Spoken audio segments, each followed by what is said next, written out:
when he talked about self-improvement. Greater is he that is in me than he that is in the world.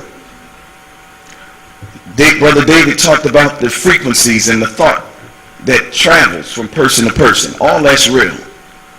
And one thing about the Christians that I personally love, because I started off a Christian, the minister frequents the church from time to time. He never turned his back on the church because he started in the church.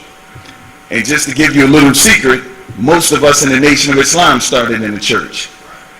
And most of us in the Nation of Islam still love the church and won't ever stop loving the church. We don't take away, we add to. Because that's the spirit of Allah. Allah doesn't take anything from you. Whatever you learned in the church, you just become elevated once you make another step toward Allah that he's forcing you to make, not man, not us. But if the spirit of Allah is using the man to make you see something that the spirit wants you to see, then when you make that move, you become stronger. You go to the next level. He builds like he did with the prophets. I opened up talking about Moses and Jesus and Muhammad. These are steps. But when you stop at the third step, I've never seen a house that you go up 3 steps and you're on the 2nd floor. So we have to keep on taking steps to get to the next level. So the steps that we're on right now is the step that we're living in today. The Honorable Minister Louis Farrakhan is the living proof that Allah God is still real, and he's still working, and he's still doing things, because this is not over. This is not over. We have a lot more to go. Interpretation is very, very important. Interpretation is the reason that we don't get together. Luke chapter 4, verse 18. Luke chapter 4, verse 18. Jesus is giving a declaration to every one of us in this room who say they believe in him. Jesus walked into the synagogue. Unlike me walking up here, the brothers in this room believe like I believe. So I can walk in here and I can speak about Master Fard Muhammad. Allah coming in the person of Master Fard Muhammad, because most of the people in here heard that before.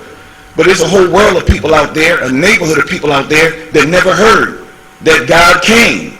So you know how they act? They act like God didn't come.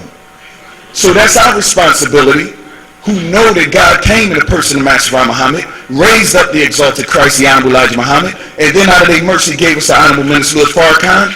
That work is on us to proclaim that work in the streets so they will know. And I guarantee that when they know better, they'll do better.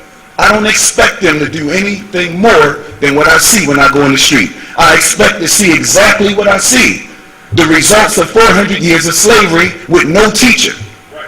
How will they know unless they have a teacher? And how will they have a teacher unless one be sent? Allah is showing you his ongoing pattern that will never stop. If that pattern stops, that's Allah telling you that you don't need him anymore. If he stops sending prophets, messengers, guides, if he stops coming in the person of someone that he chooses, then that means he's looking at us like we can figure this thing out for ourselves. Now, I don't know anybody that think they can do this without God. If you think that, please raise your hand. And I'm going to keep both my hands down, because there's no way you can't do it without divine guidance. Not just following some fool, but following somebody that can prove who he is, because he'll make the blind eye see, the deaf hear, and the dumb speak. And he can raise the dead to life. While I'm on that, I'm going to get back to that Luke, inshallah. But while I'm on that, John the Baptist, Matthew 11:11. After he raised up Jesus, or not raised up Jesus, baptized Jesus, he asked his disciples to ask Jesus if he was the coming Messiah, or should we expect another? Go ask you. He heard what Jesus was doing, talking about giving himself up for a ransom and things like that, and not going and shutting down the Roman Empire. Ask him if he's the coming one, or should we expect another, is actually what it says, but the one is the Christ. Jesus told him the same answer that our man, the most honorable Elijah Muhammad, can say to us through the Honorable Minister Louis Farrakhan. He said, go back and tell John that the blind now see, the deaf now hear, the dumb is now speaking, and the dead is being raised to life. That's how you can identify the real from the phony. We're not following the phony. We're following the real. We're not following man. We're following Allah in the person of a man. We must make this very, very clear, brothers and sisters, because we don't want nobody to get this wrong. So when God blesses me to go out and speak to the people, I never speak without a question and answer, but I'm not the keynote speaker today. But we have to make it clear, and inshallah we will make it clear, because there is no more important time than this time that we're living in right now. Everything that we do in the nation, striving, like Brother David was just saying, to be obedient to the instructions that we were given, to go ahead and give the message to the dead, we're doing what we got to do. But if you're not with us, you still got work to do too. We got 10,000 Fearless that you can be a part of, and that's cleaning up your neighborhood. We got Justice or Else, where we have boycott. Just like I woke up this morning and heard our student regional doing his thing down there at Lowe's because somebody was called the infamous N-word. You know? So Luke chapter 4 verse 18, he walks into the synagogue.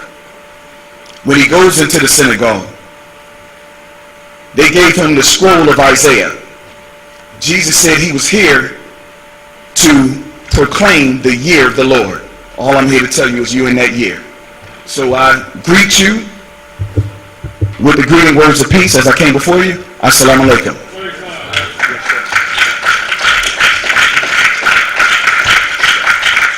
Come on now, give him a round of applause.